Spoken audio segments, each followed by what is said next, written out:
What up, peeps? Welcome to the last pickup video that I'm filming before the Portland Retro Gaming Expo.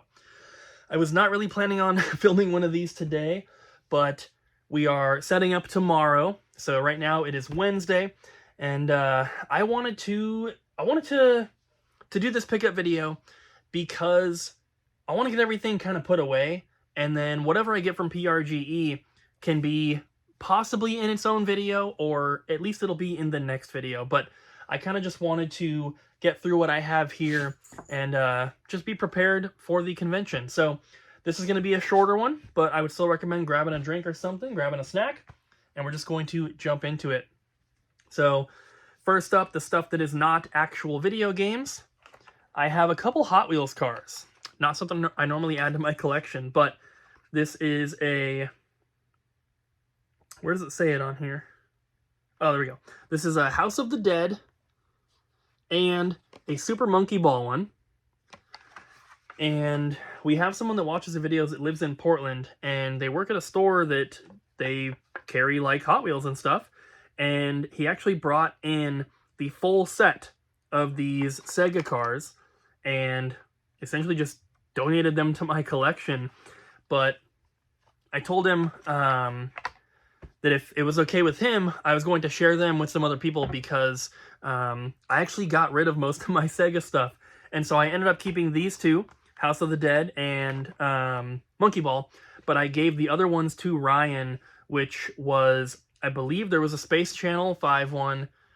I think there was a Shinobi one, if I'm not mistaken. It's kind of hard to remember, but there was 3 of them that I gave to Ryan, and then I have the other 2 here. So together we have the full set, and thank you if that was you. Next, I have another e-reader card pack here, which is the original Donkey Kong. Somebody traded in like 5 or so of these at the store, and I'm close to having pretty much all of them at this point, but this is the only one I did not have from what got traded in.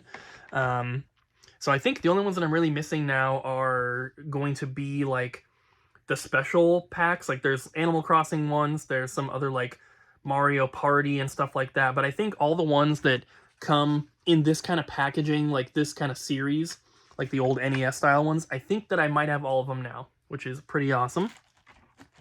Next we have a book, and this is a big boy, The Art of Super Mario Odyssey, and this is a huge thick book, very, very heavy. I've looked through this a little bit already. It's really, really awesome. This was a gift from Chris. Chris, one of our former employees. We had game night here at our house to celebrate my birthday. September 19th is my birthday. And he gave me that. So thank you, Chris. That is super cool. Next, from the Utah Retro Game Swap, I picked up this ECW Hardcore Revolution t-shirt. It is still sealed in the bag here. It's an XL, so it might be a little small for me. Usually I try to wear 2X because I'm kind of tall. So XLs usually, if I lift my arms up, they expose the bottom of my stomach, which is a little embarrassing. But ECW Hardcore Revolution, of course, as you guys know, is a Nintendo 64/PS1 era game. And really, really cool. I thought it was a good price, so I had to pick that up. From the swap, I also picked up this, which is the pre-order bonus if you were to pre-order both Pokemon Diamond and Pearl. So if you pre-ordered the games individually, you might know that the pre-order bonus for them was a stylus. There's one for each game. But if you pre-ordered both of them, you got the stylus holder. So it'll hold both of the styluses that are the pre-orders for the individual games together in this one thing. So I thought that was really, really cool. There's a bunch of different Pokemon pre-order bonuses for the Game Boy Advance and like DS games, and cool one to add to the collection there. Then I think the last thing I have to show you that's not like an actual game is the Club Nintendo Year of Luigi's Mansion statue. So this thing came from Club Nintendo. I got one myself back in the day when I was living in Florida, but that went with my collection when I sold everything. So we found this at the Utah Retro Swap and had to pick it up. This is what it looks like, if you guys haven't seen it before. It's not like a insanely, high quality figure. It is plastic, but it is very, very cool. Very happy to have this again in my collection. And Don't really have anywhere to display it right now, but I'm going to try to figure that out after I film this video and I go to put it away. I would like to actually display the figure, not just leave it in the box, so I'll try to find a spot. All right, so on to the games. I have one GameCube game, and this is just a replacement because I had a factory sealed copy, and then we got a complete one in at the store that I was able to replace my sealed copy with, and that is Harvest Moon, Magical Melody. And then also did come with the registration card. So I add registration cards to some of my games every now and then, but I don't bother putting them in a pickup video. I just added one the other day for... can't remember which game it was. It was something that's like not super common, but anyway, whenever we get GameCube games in at the store, if it has a registration card, I'll check my copy, see if mine has it, and then if not, I'll just add it into mine. Most of them I feel like I have now, because I'd say like 80% of the ones that I bring home, I already have. So they just go back into the games, but every now and then there's one that I still need. I also picked up 3 Dreamcast games, which I have the full North American library at this point, so the only games I'm really picking up would be, well, the 3 that I have here are all like new releases or homebrew games, but I do have some Sega All-Stars variants that I might, you know, replace with Black Label ones at some point, or I might have a sealed one that I'd replace with a complete one, but I'm not really looking for anything, so I just happened to grab these. One of them is Yeah Yeah Beavis, which is John Riggs' game. I picked this up from him at the Utah Retro Swap. The other 2 are just new releases from, well, one of them is from VGNY Soft, and that's Xenocider. We got these in at the store, so whenever we get a game that, you know, I want for the collection, we always just order one more, of course. The other one is Flashback. So, there they are.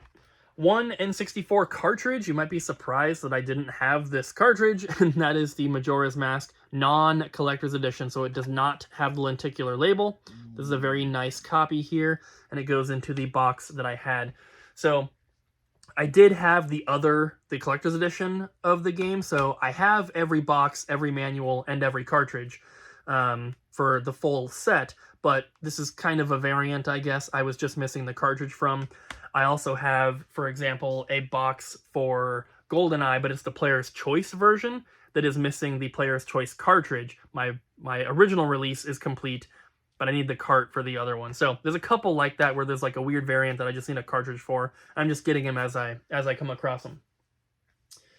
Next, we have a couple PS1 games. We have the Wild Thornberrys Animal Adventures and Codename Tenka. Nothing too crazy, just a couple uncommon ones. Mostly what I have in this video is going to be original DS and Switch, and then a little stack of 3DS as well. But we'll get there. Next up, let's look at Game Boy. I have 2 Game Boy Color games and 1 Game Boy Advance. The Game Boy Advance one is Lego Bionicle. Then the Game Boy Color, we have the Looney Tunes Racing. This is the one that was donated to my collection from somebody who was a tester in the game, which is pretty cool. It does happen to be a factory sealed copy, but, you know, I didn't have the game at all, so it's pretty awesome. And then the last one is, from my understanding, the only, at least at this point, maybe not anymore, but this at least was the only homebrew Game Boy Color game. And here's Zelda. And that's called Chunk Out. So limited to 100. Pretty cool. And yeah, the person that traded in said that it was the only homebrew Game Boy Color game. That seems like that wouldn't be right, but who knows? I didn't bother to do any research beyond trying to look up a price, but still pretty awesome. Let's look at 3DS now. I do have a decent stack here. You guys know that I'm focusing on Super Nintendo, but I'm kind of doing 3DS as well. So there's just a stack here. I don't think there was anything... Oh no, there is one. There is one in particular that is pretty special. I got most of these from the Utah Retro Game Swap. I'm going to save the best one for last. Most of them also came from one vendor. But we have Disney Art Academy, Battleship, Scribblenauts Unlimited, Super Monkey Ball 3D, Frogger 3D, Jewel Master Cradle of Egypt 2, Pet Zombies, Green Lantern Rise of the Manhunters, Super Street Fighter 4 3D Edition, and this one is cool because it has the lenticular slipcover. Pretty awesome. One Piece Unlimited World R Day 1 Edition. Don't see too many Day 1 editions for like 3DS games. That's weird. Angry Birds Trilogy, Farming Simulator 14, and the big one, which is a game that I had never even heard of until seeing it at the booth, and that is Alien Chaos 3D. This is about a $350 game, which is pretty nuts. Since I bought a big bundle of stuff here, and that was the only game that I tried to negotiate price on. The rest I just paid whatever their stickers were at, and he gave me the Alien Chaos 3D for $300, and then I, like I said, paid the sticker for the rest of them. So thank you to whoever that was. There's someone that watches at least the double jump videos, maybe not the pickup videos, but if you're watching, thank you. I do appreciate it. Let's move on to Nintendo Switch. This is what I have the most from, which is usually how it is for my pickup videos. I'm going to start with the big box stuff first. We have the Turtles Shredder's Revenge Classic Edition, which is like a VHS style packaging, which is really, really cool. I like these. I wish they would all kind of be like this instead of being all random sizes, because I think these VHS ones are pretty cool. But got that one. And then if you guys watch the Double Jump videos from the game store, you'll know that I got the Alien Hominid Invasion bag with the Castle Crashers game inside here, which was a gift from Cody from Pinkarilla. Very, very nice of him to grab that for me. I obviously didn't know that it was coming. He sent that to me as a birthday gift, which was unexpected and very appreciated. So shout out to Cody. And then I also got the Silent Hope Day 1 Edition. A lot of these games, like I said, with the Dreamcast stuff, whenever we get new games in at the store or we're ordering new stuff, I will just add one more of every Switch game to the orders for my personal collection. So a lot of these, you will know if you watch the other videos, that we got these in at the store recently, and that's how I got most of them as well. So first up, we have Anonymous Code Steelbook Launch Edition, Bear and Breakfast. A lot of these are sealed. Some of them, like this, are opened because Abby wanted to play this one. Neon White. The Legend of Nayuta Boundless Trails, the Deluxe Edition. Farm Together Deluxe Edition. Power Wash Simulator Full Game Download. This was sealed, and Abby opened this one, and I am not kidding.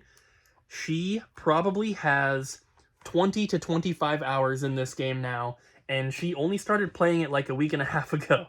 So she's been really, really enjoying this. She said it is very, what's the word? Like, it allows her to kind of just like, it allows her mind to just chill, and she can just kind of zone out and play it. And she's been really, really liking it. Also, a couple Just Dance games, 2020 and 2022. Just didn't have any of the Just Dance games, so we have those now.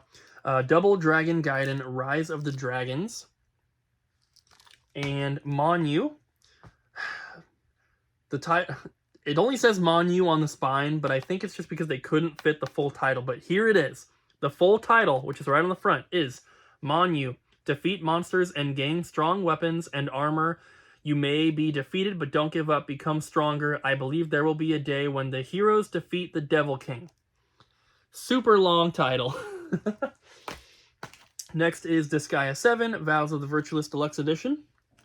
Detective Pikachu Returns. I'm probably not going to check this one out. It doesn't really look like my style of Pokemon game. I like that they're doing more stuff, but not my style. Slappin' Beans 2. Ultimate Edition of Borderlands 3. Weird to see that come out on Switch. Metro Redux, and this one came with this little extra pack, which has a slipcover, and I think it had like a pin set and a bunch of other stuff in there. So, kind of a weird little bundle. Then we have a robot named Fight, which also came with a slipcover, and then a little like NES style sleeve. I had the special edition of this game, like the premium edition one, I think, but not the like regular case version. Harvest Moon: The Winds of Anthos. Fate Samurai Remnant. Pikmin 1 and 2, which I've played both these games on the GameCube and Wii. I have not tried this one out just yet, but I do have the cartridge in my on my bedside table. I have like one of those little foldable things that holds like 20 games or whatever. I put it in there because I do plan on playing through them both on the Switch. I just beat 4 not too long ago, which was awesome. And number 1 is still my favorite though, so I'm excited to go back and play through those again. Then we have Mortal Kombat 1. We have Super Bomberman R2, which I'm surprised that they made a sequel to because the first one wasn't great. Then we have Mortal Kombat 1 Premium Edition. And also Oni: Road to be the Mightiest Oni. Moving on to, let's mix it up, go with NES. I got a few cartridges that I needed for boxes that I already had. Let me move the camera real quick and show you guys. This is my NES collection here. So it's above the Pokemon Snap Station. You can't see the top shelf very much, but there's 3 shelves, and then it goes all the way down here, and then there's 2 more shelves down below that you can't see. But I have a bunch of boxes that don't have cartridges yet, and so I was able to add 4 of them to my collection, and that is RBI Baseball 2, Super Dodgeball, Rainbow Islands, and this one we just picked up the box and manual for recently, and that is Kiwi Craze. Picked up the box and manual for that on my road trip with Abby from Florida back to Washington, and that was pretty awesome. And then I did get one complete in box game that I did not have yet, and that is Thunder and Lightning. Pretty uncommon title. We don't even really get that one in loose at the store ever, so kind of cool. I'm going to go with Super Nintendo next and save DS for last because there's more DS than Super Nintendo here. So same thing like with the NES, I did get 2 Super Nintendo cartridges that I already had boxes for, and that is Toy Story and WWF Royal Rumble. Nothing too special on those, but I did get one complete in box game, and this was technically a birthday gift from Ryan and Jess. They actually just got me an eBay gift card, which is what they always get me, because it's so hard to know what I do and don't have in my collection. And I was able to use that. I put a little bit of my own money with it and picked up a complete copy of Lagoon for the Super Nintendo. Pretty awesome. So thank you to Ryan and Jess. And lastly, we have the Nintendo DS stuff. So we bought a really big collection of DS games from one of our regular online customers, and we buy a lot of stuff from them, and it's normally, I believe, stuff that they are getting and they're reselling to us, but the DS collection that we bought was his personal collection. And if you watch the Double Jump videos, you might remember when we showed it, because it was a ton of stuff, and these games did not get shown in that video because for some reason, anytime I show anything that I am adding to my collection in the Double Jump videos, everyone gets really, really salty about it, and I don't really understand why, but I've just decided not to show that kind of stuff anymore, and I'm just saving them all for the pickup videos like this one, because I know that the people that are watching these videos are the true peeps. So, in no particular order, and not every single one of these came from that collection, but most of them did. So in no particular order, we have Teenage Zombies, Beautiful Joe, Double Trouble, Zookeeper, which actually looks pretty cool, Super Dodgeball Brawlers, and you might notice a theme with these that the majority of these are fairly uncommon titles. Maybe not super expensive, but these are games that at least I do not see very often. So, you know, that's kind of stuff that I'm trying to add to my collection. If it's for DS or any, or, you know, like PS1, PS2, if it's a console that I'm not currently focusing on, which DS is not, if I'm going to add it to my collection, it has to be something that's special in some way. And for these, it's special in the way that, like, I just don't ever see these games. Some of these I didn't even know existed. So those are the ones I'm adding to my collection. We have Arkanoid DS. We have the B game, which, if you find a boxed copy of this on the Game Boy Advance, is incredibly rare. The DS version, not so much. New International Track and Field. Elebits, The Adventures of Kai and Zero. Puyo Pop Fever. Quick Spot, which I guess it's like a spot the difference between the photos kind of thing, but it's made by Bandai Namco, so it's got like Pac-Man and stuff in it, which is kind of unusual. Rainbow Islands Revolution, got the, what was the NES one? The Rainbow Islands for NES, and then also got a DS one. Then we have Space Invaders Revolution and Space Invaders Extreme 2. And then we have the Atari Greatest Hits Volume 1 and 2. The Legend of K. Ninja Town, which looks adorable. Pack and Roll. We have Big Bang Mini, which comes with a slipcover. This is also in a plastic protector, but it's got a lenticular slipcover. I might pronounce this wrong, but I think it's Neves. Then we have Nano Stray 1 and 2. We have Konami Classic Series Arcade Hits. And then we have two that are not related as far as I know. They're made by different publishers and everything, but they look kind of similar. First one is Cop the Recruit, and the other one is Miami Law. Interesting. The last game for this video. It is kind of expensive for what is probably considered a filler title. A game that I had never heard of, has a very weird name, looks weird, and that is the Rub Rabbits for the Nintendo DS. So there it is, guys. Short little pickup video for you, but I hope that you enjoyed this one. I'm going to get this stuff put away, make some room, because starting tomorrow, we are setting up our booth at the Portland Retro Gaming Expo, which I believe by the time this video comes out, the expo is probably already over, but you can look forward to my next pickup video, which is going to have whatever I picked up at the expo. Hopefully a bunch of Super Nintendo games. That's primarily what I'm looking for. So thank you guys so much for watching. No code word this time because it's a shorter one, but I appreciate you guys. Either way, don't forget to like, comment, and subscribe, and I'll see you guys in the next one.